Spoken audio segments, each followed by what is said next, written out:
बिस्मिल्लाहिर्रहमानिर्रहीम। अस्सलाम वालेकुम। मैं हूं महरीन सब्तैन। देख रहे हैं आप मेरा यूट्यूब चैनल और फेसबुक पेज।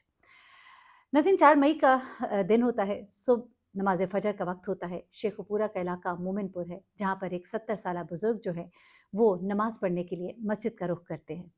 जब वो मस्जिद के करीब पहुँचते हैं तो उनको कोई पीछे से आवाज़ लगाता है। वो पलट कर देखते हैं तो सामने उनका अपना ही खून हाथ में पिस्तौल लिए उन पर पिस्तौल ताने खड़ा होता है। वो कहते हैं, अरे ये तुम क्या कर रहे हो? बात तो करो। लेकिन वो कुछ नहीं सुनता और उन पर गोलियों से पै दर पै वार करता है और उसके बाद वहाँ से फरार हो जाता है। ये नौजवान कौन था जिसने इस बुज़ुर्ग पर हमला किया और ये बुज़ुर्ग कौन थे? तो इनकी कहानी कुछ इस तरह से है कि ये बुज़ुर्ग जो है, नवाबदीन इनका नाम है। ये अपने घर के सरबराह हैं। इनकी बीवी का नाम आयशा है। इनके 8 बच्चे हैं, जिनमें 4 बेटियाँ और 4 बेटे थे। तमाम बच्चे इनके शादीशुदा होते हैं, साहिब औलाद होते हैं। नवाबुद्दीन साहब की जो सबसे बड़ी बेटी होती है, जमीला उनका नाम होता है। जमीला की शादी जिस घर में होती है, वहाँ पर उनके लिए बड़े मसाइल होते हैं। उनका शौहर उन पे ज़ुल्म-ओ-सितम करता है, उनके खाने-पीने का ख़्याल नहीं रखता है, ससुराल वालों की तरफ से उन पर ज़ुल्म होता है। हर वक़्त मामलात तलाक तक पहुँचने के करीब होते हैं। जब भी नवाबुद्दीन साहब जाते हैं, उनके दरमियान सुलह करा के आते हैं, कभी दामाद को कहते हैं, कभी अपनी बेटी को डाँटते हैं और उसके बाद सुलह-सफ़ाई के मामलात चलते रहते हैं। ससुराल में रहना जमीला के लिए दिन-ब-दिन मुश्किल होता जाता है। तो ऐसे में नवाबुद्दीन साहब के पास एक 5 मरले का घर होता है। वो 5 मरले का घर अपनी बेटी को देते हुए कहते हैं कि तुम यहाँ पर रह लो। अब वो बेटी के नाम वो घर नहीं करते, लेकिन उसे कहते हैं कि तुम यहाँ पर रह लो, ताकि तुम्हारी ज़िंदगी सुकून से गुज़रे। उनकी बेटी अपने बाप का हुक्म मानती है, अपने शौहर को वहाँ पर बुलाती है और वहाँ पर मुंतकिल हो जाती है। इसी घर में उसके बच्चों की पैदाइश होती है और यूँ उसका घर जो है बस जाता है। बेटी का घर बसाने के लिए वो 5 मरले का घर अपनी बेटी को दे देते हैं, ताकि वो वहाँ पर रहती रहे, लेकिन ये सिर्फ़ ज़ुबानी हद तक होता है। 2001 को इस घर में जमीला के 4 बच्चे आहिस्ता-आहिस्ता पैदा होते हैं। 2001 में वो यहाँ पर आती है। 4 बच्चे जो है इसी घर में पैदा होते हैं। सबसे बड़ा बेटा उमर होता है। जमीला की इस बेटे उमर की उम्र तकरीबन अब 22 साल हो गई होती है। ऐसे में जमीला की तबीयत जो है वो ख़राब रहना शुरू हो जाती है। बहुत से टेस्ट कराए जाते हैं, लेकिन कुछ मालूम नहीं होता। आखिरकार जमीला की डेथ हो जाती है। जब जमीला की डेथ हो जाती है तो नवाबुद्दीन साहब अपनी बेटी के शौहर से, यानी कि अपने दामाद से कहते हैं कि अब चूँकि वो नहीं रही इस दुनिया में, तो ये घर मुझे खाली कर दो। तुम अपने ससुराल वाले घर में भी जा सकते हो, यानी अपने मायके वाले घर में भी जा सकते हो।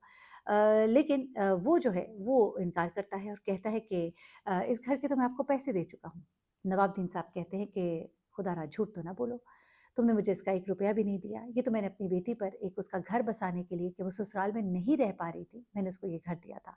तुम्हारे पास घर मौजूद है, तो अपने उस मायके वाले घर में चले जाओ, जो तुम्हारा अपना घर है, बच्चों को वहीं ले जाओ। ये तो मैंने सिर्फ़ इसलिए दिया था कि मेरी बेटी उस घर में नहीं रह सकती थी, तुम्हारे घर में, यानी कि ससुराल वाले घर में अपने नहीं रह सकती थी। अब ये शख्स जो है ये इनको बार-बार यही कहता है, थ्रेट देता है, लेकिन साहब जो हैं यानी कि वो अपनी ज़िद के पक्के होते हैं, उनकी और भी औलादें हैं और उनको अपनी औलादों को भी देना है, ज़ाहिर-सी बात है। तो उसके बाद ये जो है साहब यानी कि इनके दामाद जो हैं वो अदालत जाते हैं, ये भी अदालत जाते हैं, आखिरकार ये केस जीत जाते हैं, काफ़ी पैसे लगते हैं, लेकिन अदालत से फैसला नवाब साहब के हक में आता है और 2 महीने में इन लोगों को घर खाली करने का कहा जाता है। अब सुबह सवेरे जब नवाब साहब बावज़ू होकर नमाज़ के इरादे से वहाँ पहुँचते हैं, तो एक मोटरसाइकिल पर 3 शख्स जो है वो पहुँचते हैं। उन्हें पीछे से आवाज़ मारी जाती है और आवाज़ मारने वाला कोई और नहीं बल्कि उनका नवासा उमर होता है। 22 साला उमर जो है वो अपने नाना को गोलियाँ मारकर वहाँ से फ़रार हो जाता है। अब जब 3 मुलज़िमों का नाम एफआईआर में कराया जाता है, नवाब साहब का जो बेटा है मोहम्मद रफ़ीक वो रिपोर्ट दर्ज कराता है, लेकिन एक का नाम वो इसमें नहीं बताता और वो नाम था उमर का। उमर का वालिद अकरम, तीसरा उमर का चाचा मोहम्मद था, लेकिन यहाँ पर उमर का नाम नहीं लिखा जाता। लेकिन वहाँ पर जो लोग मौजूद होते हैं वो बताते हैं कि उन्होंने उमर को नाना को गोली मारते देखा था। वो जो बाकी अफ़राद थे उनमें उसका एक बाप था, एक उसका चचा था। हाँ, वो कहते हैं कि उमर जो है उसको भी जब पकड़ा जाता है, जब पुलिस जो है उमर तक पहुँचती है, तो अब उमर क्या बताता है? उमर कहता है कि जिस घर में मैं पैदा हुआ, जिस घर में मैं बड़ा हुआ, जिस घर में मेरी माँ का जनाज़ा उठा, जब मेरे नाना ने हमें ये घर खाली करने के लिए कहा, तो मेरी इज़्ज़त पे बात आई। हर एक ने मुझे ये ताने मारने शुरू किए, मेरे दोस्त अहबाब मुझे छेड़ना शुरू हो गए कि ले, ये तो तेरा घर ही नहीं था, तू तो अपने नानकों के टुकड़ों पे पड़ा था। वो कहता है कि मुझे बहुत इस बात का दुःख था कि मेरे नाना जो हैं, उन्होंने हमें घर से बेघर करने की ठान ली है। इस बात को मैंने अपने दिल में रखा और फिर मैंने ये प्लान बनाया। अब उमर को इस प्लान बनाने में जो हवा देने वाला शख्स था, वो उसका बाप था। उसके बाप ने ये भी ना सोचा कि अगर मेरा बेटा पकड़ा गया है, जवान बेटा है मेरा, और जब अगर ये पकड़ा गया तो इसकी जवानी बर्बाद हो जाएगी, सारी ज़िंदगी वो जेल की सलाखों के पीछे गुजारेगा। लेकिन उसके बाप ने ये हरगिज़ ना सोचा और अपने बेटे को हवा देता रहा, शय देता रहा। यही नहीं, बल्कि पिस्तौल, मोटरसाइकिल और चचा का साथ भी कराने वाला उसका बाप ही था। उमर जब वहाँ पर पहुँचता है और अपने नाना को आवाज़ देता है, तो नाना पलट कर कहता है कि तुम क्या कर रहे हो? हम बात कर लेते हैं बैठकर। लेकिन ये अपने नाना की एक भी बात नहीं सुनता। वो नाना जिन्होंने उन पर बचपन से रहम किया, एहसान किया, उसी नाना को मारने में ये नौजवान उमर जो है 1 सेकंड भी नहीं लगाता। अपने बाप की बातों में आकर, अपने दोस्त अहबाब के ताने-तिशने जो हैं उनको बर्दाश्त ना करने पर, वो अपने नाना को वहीं पर कत्ल कर देता है।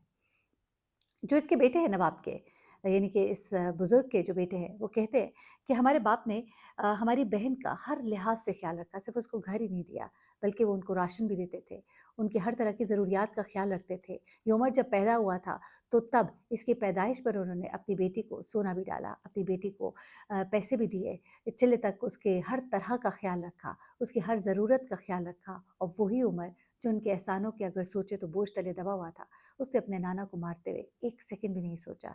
एक उस घर के लिए जो मिट्टी का ढेर है, जो राख हो जानी है, हर चीज़ ख़त्म हो जानी है, लेकिन उसने सिर्फ़ और सिर्फ़ लोगों की बातों में आकर और अपने बाप की बातों में आकर अपने ही नाना को, जिसने सारी ज़िंदगी इसको गोद में उठाया। इसके मामू बताते हैं कि ये जो लड़का है उमर, इसे तो मेरे नाना, मेरे वालिद बड़ा प्यार करते थे। इसे गोद में उठाए रखते थे। ये मेरी बहन की पहली औलाद थी, हमारी घर की सबसे बड़ी बहन थी और इनकी पहली औलाद थी, तो मेरे वालिद को इससे बड़ा प्यार था। इसको गोद में उठाते थे, इसको चूमते थे। ये नाना की गोद में इसने परवरिश पाई, बड़ा हुआ, लेकिन न जाने ये खून जो है ये किस वक़्त ऐसा हो गया, गंदा हो गया कि इसने अपने नाना को कत्ल करते हुए एक लम्हे को भी नहीं सोचा कि इन्हीं हाथों ने मुझे उठाया था, इसी ने मेरे कान में आज़ान दी थी। और ये देखिए कि वक़्त क्या था, सुबह का वक़्त था, फ़जर का वक़्त था। वो नमाज़ पढ़ने बुज़ुर्ग जा रहे थे और एक ऐसी चीज़ जो उनकी अपनी मिल्कियत थी और उस पर हक़ जो है सिर्फ़ इसकी माँ का नहीं था, बल्कि उसके बाकी बहन-भाइयों का भी था। ये इतने अरसे से हक़ उनको दिया हुआ था, लेकिन अब वो अगर चाहते थे कि अपने बाकी बच्चों में इससे बाँटें, तो ये इनका पूरा हक़ था। लेकिन इस नौजवान ने एक लम्हे को भी नहीं सोचा और अपने नाना को कत्ल करने में ज़रा-सी भी देर न लगाई। कहते हैं ना कि जिस पर एहसान करो उसके शर से बचो। ये वाक़ईतन ऐसा ही एक वाक़या है कि जिस पर एहसान किया, उसके शर से बचने की ज़रूरत थी। लेकिन उन्हें बिल्कुल इल्म ना था कि मैं नमाज़ पढ़ने के लिए जा रहा हूँगा और यूँ ये मुझे रास्ते में कत्ल कर देगा। पुलिस की हिरासत में जब ये नौजवान आया तो ये कहता है कि मुझे बिल्कुल इल्म नहीं था कि मैं पकड़ा जाऊँगा। मुझे तो ऐसा लगा कि अगर मेरा नाना नहीं रहेगा तो फिर ये घर जो है हमारे पास ही रह जाएगा और फिर इस घर को हमसे कोई नहीं छीन सकेगा और हमने इसके स्टे के लिए तैयारियाँ कर रखी थी। लेकिन मुझे नहीं मालूम था कि मैं यूँ पकड़ा जाऊँगा और अब ज़ाहिर-सी बात है सारी ज़िंदगी जेल की सलाखों के पीछे, जो हमारा अगर निज़ाम-ए-इंसाफ़ वाक़ई सही मायनों में काम करेगा। अपना बहुत ख़्याल रखिएगा, दुआ में याद रखिएगा। अल्लाह हाफ़िज़।